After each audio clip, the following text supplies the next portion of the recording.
चाल पोरी, आजपासून आपण दिवाळीच्या रेसिपी चालू करत आहे। 1 किलोच्या प्रमाणात आपण इथे शंकरपाळे करत आहोत। अगदी सोपी पद्धत सांगून तुला खुसखुशीत शंकरपाळे तोंडात टाकतातच विघळणारे, बिस्किटासारखे लागणारे, बारीक पोरं काय पोरी म्हातारे माणसं पण कुरुम कुरुम खातील एकदम खुसखुशीत असे शंकरपाळे रेसिपी आज तुला सांगत आहे। मला गॅरंटी आहे पोरी, ही रेसिपी तू न बघितली तर अजिबात दुसरी रेसिपी बघायची तुला गरज नाही। तुला डोळ्यानं पण दिसत आहे पोरी कशा खुसखुशीत शंकरपाळे झालेले आहे। चाल पोरी, आता करू शंकरपाळे। 1 किलो आपल्याला इथं मैदा घ्यायचा आहे। पोरी कोणता पण पदार्थ करण्याच्या अगोदर पहिले तो नीटनेटका करायला पाहिजे, म्हणजे पोरी पहिले तर मैदा चाळून घ्यायचा। काय होते पोरी, कधी किडे पण निघतात मैद्यामध्ये, म्हणून पहिले मैदा चाळून घ्यायचा। ध्यानात ठेव पोरी, अजिबात मैदा न चाळल्याशिवाय शंकरपाळे करायचे नाही, मग म्हणशील सांगितलं नाही। बघ आता इथं आपण 1 किलो मैदा चाळून घेतलेला आहे। आता ती प्लेट बाजूला करून घ्यायची आणि दुसरी एक प्लेट घ्यायची, ज्या पराठीमध्ये आपल्याला पीठ भिजवायचं आहे ती परात घ्यायची। नीट बघ पोरी, इथं आता आपण काय घेत आहे, 1 ग्लास तूप, 1 ग्लास दूध, 1 ग्लास साखर। आता जी साखर आहे पोरी ती आपल्याला मिक्सर मध्ये बारीक करून घ्यायची। ध्यानात घे पोरी, जे दूध आणि तूप घेतलं आहे आपण ते समप्रमाणातच घ्यायचं। मग तू माप वाटीचं घे, गिलासाचं घे का भगोन्याचं घे, दूध आणि तूप एका मापाचं घ्यायचं। आता जी आपण परात घेतली आहे तिच्यात टाक तूप,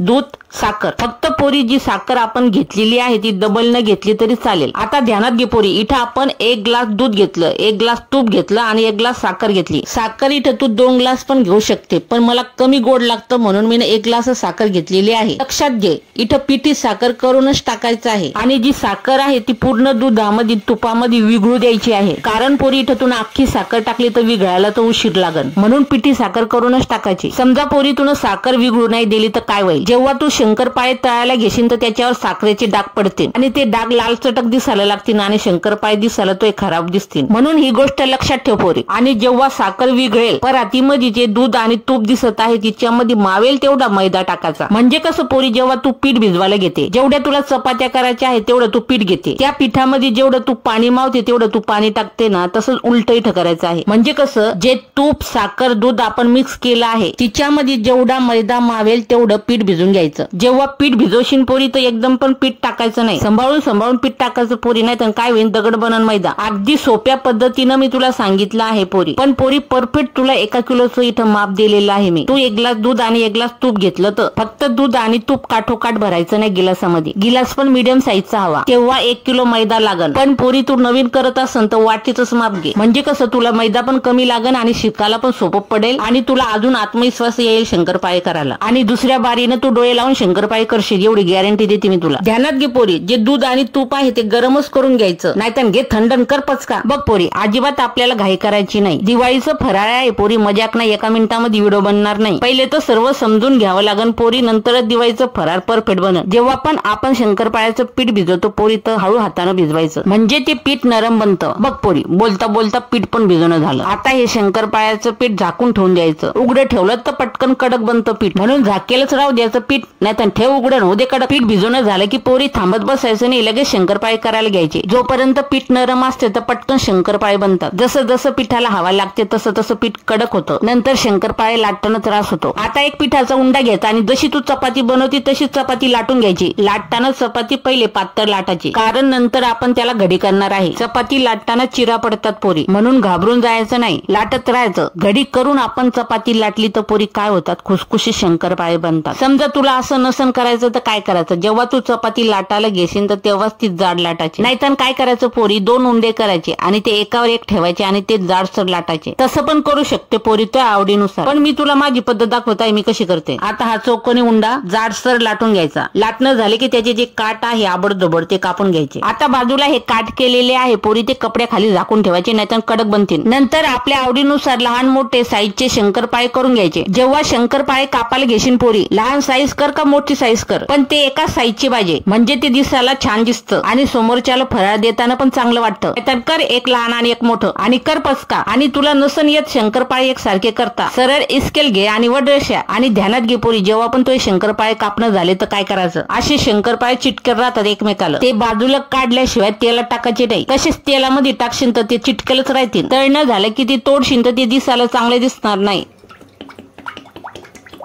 जेव्हा तेल तपन पोरी तेव्हा एकच शंकरपाळा तेलामध्ये टाकायचा. तेल तपलं की नाही पाहायला, नाही टाकशील तसंच काढशील गाराबाहेर. आणि जेव्हा तेल तपलं की शंकरपाळे टाकायला घेशील तर डायरेक्ट टाकायचे नाही. पहिले असे झाऱ्यामध्ये शंकरपाळे टाकायचे आणि तो झाऱ्या तेलामध्ये सोडायचा, नाहीतर हाताने टाकशील तर तेल उडन अंगावर, म्हणून ध्यानानं करायचं. आणि असे सोनेरी होईपर्यंत शंकरपाळे तळायचे. शंकरपाळे तेलातून काढशील तर असे चाळणीमध्ये टाकायचे आणि सर्व शंकरपाळे तळणं झाले की डायरेक्ट डब्यात भरायचे नाही. 3-4 घंटे पहिले थंड होऊ द्यायचे, नंतर डब्यामध्ये भरून ठेवायचे, म्हणजे ते जास्त दिवस टिकन. आणि तळताना पण जास्त शंकरपाळे लाल चटक तळायचे नाही, सोनेरी होईपर्यंतच तळायचे, नाहीतर उद्या लाल फोडून ठेव दात. आता म्हणायचं नाही येत ते, म्हणून या दिवाळीला नक्की शंकरपाळे करायचे आणि थोडे मला पण पाठवायचे. मग पोरी अगदी सोपी पद्धत आहे, नक्की करून बघ. चला आता ठोक एक लाईक. चला बरं झाले खुसखुशी शंकरपाळे, या फराळ करायला.